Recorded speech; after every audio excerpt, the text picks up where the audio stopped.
మంచి మనుషులు కాదు. అర్థమైతుందండి? మనుషుల స్వభావం ఆల్రెడీ చూసి అనుభవించాడు. వాళ్ళతో భరించి భరించి భరించి బయటికి వెళ్ళిపోయాడు. కాబట్టి మరలా విజయం సాధించిన తర్వాత కూడా మరలా నన్ను ఇంకా బాధ పెడతారా, ఇంకా అలాగే అంటారా అని చెప్పి ఒక ఒప్పందం, ఒక మాట తీసుకుంటున్నప్పుడు వాళ్ళు ఏమని చెప్పారంట చూడండి. నిశ్చయముగా మేము నీ మాట చొప్పున చేయుదుము,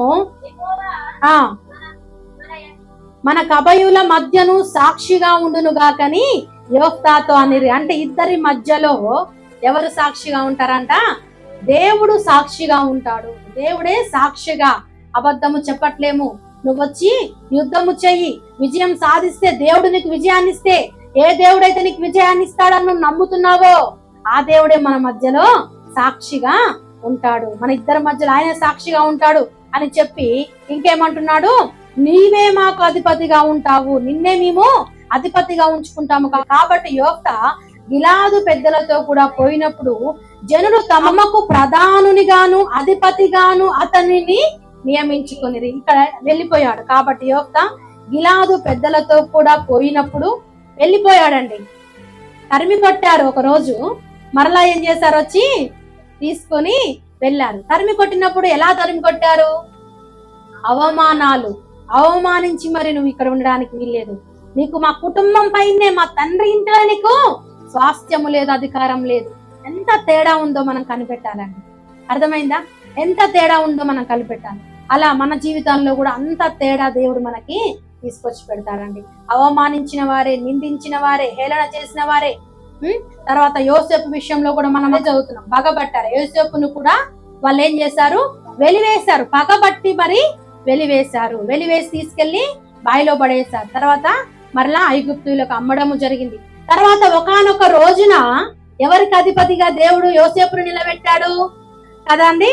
అన్నలు వచ్చినప్పుడు అన్నలందరూ కూడా సాష్టాంగ పడుతూ వచ్చారు. ఇప్పుడు చూసినట్లయితే యోఫ్తా జీవితంలో కూడా యోఫ్తా యొక్క అన్నలు పెద్దలందరూ కూడా వచ్చి ఏం చేస్తున్నారు? అతని ఎదుట సాగిలపడి, అయ్యా నువ్వు మా దగ్గరికి రావాలి, మా అందరికి, మా నివాసులందరికీ కూడా నువ్వు అధిపతివి. చూసారా?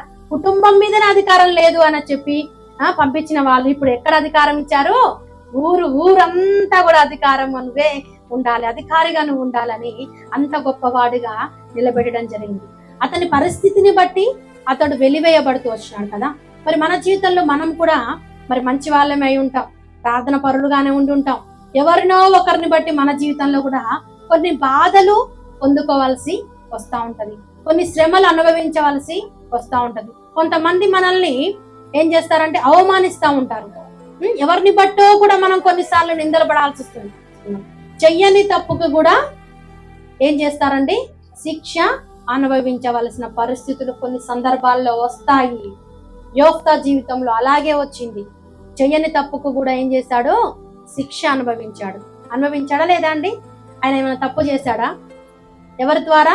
పరిస్థితిని బట్టి, అతడి పుట్టుకను బట్టి. అయితే మన జీవితంలో కూడా మనం కూడా కొన్ని పరిస్థితుల గుండా వెళ్తా ఉంటాం కదా అండి. మన పేదరికాన్ని బట్టి కొంతమంది ఏం చేస్తా ఉంటారు? వెలివేస్తా ఉంటారు, అవమానిస్తా ఉంటారు. ఒకవేళ తల్లిదండ్రులు మంచి ప్రవర్తన లేనట్లయితే రకరకాల మనుషులు ఉంటారు కదా, అలా పుట్టినప్పుడు వాళ్ళని బట్టి కూడా ఏం జరుగుతూ ఉంటది? నిందలు, ఎన్నో రకాల నిందలు, బాధలు ఎదుర్కోవాల్సిన పరిస్థితి, చెయ్యని తప్పులకు కూడా భరించాల్సి వస్తూ ఉంటది. కానీ ఎలాంటి పరిస్థితులు ఎదుర్కొంటున్నప్పుడు దేవుడు నీతిమంతుడు, న్యాయమంతుడై ఉంటున్నాడండి. అవునా కాదా? నువ్వు చెయ్యని తప్పుకు నీ పైన నిందలు వేస్తే దేవుడు చూస్తూ ఊరుకుంటాడా? నిన్ను అనవసరంగా వాళ్ళు అవమానించినట్లయితే దేవుడు చూస్తూ ఊరుకుంటాడా? ఒకరోజు టైం పెడతాడు, ఒకరోజు టైం సెట్ చేసి పెడతాడు. మన జీవితంలో కూడా ఒక టైం సెట్ చేసి పెట్టాడు దేవుడు. అన్నిటినీ కూడా ఆశీర్వాదంగా మార్చే రోజు. ఎవరు నిన్ను అవమానించారో, ఎవరు నిన్ను నిందించారో, ఎవరు నిన్ను చిన్న చూపు చూసి నిన్ను తక్కువగా మాట్లాడి నిన్ను చీపు అన్నారో వాళ్ళే నిన్ను ఒకరోజు ఘనముగా గొప్పగా నిలబెట్టే రోజు రాబోతుందండి. ఎదురు చూడాలి ప్రతి ఒక్కరు కూడా. యోఫ్తా జీవితంలో మంచి రోజు దేవుడు తీసుకొని వచ్చాడు. మరి యోఫ్తా దేవుని యందు విశ్వాసం ఉంచుతూ వచ్చాడు.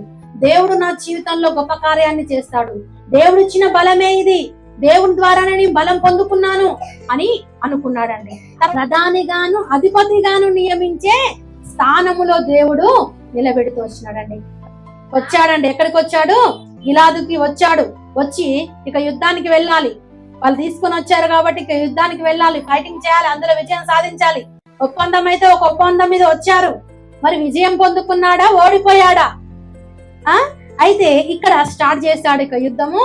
స్టార్ట్ చేసి అమోనీల యుద్ధకు ఒక వార్తను పంపించాడు. ఎందుకు ఇశ్రాయేలుల మీదకి మీరు వస్తున్నారు? యోఫ్తా ఏం చేశాడంటే దేవుని ఆత్మ చేత, యెహోవా ఆత్మ యోఫ్తా మీదకి వచ్చింది.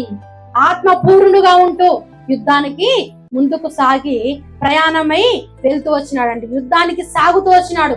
ఎలా యుద్ధానికి సాగాడు? ఆత్మతో. ఎవరి ఆత్మతో?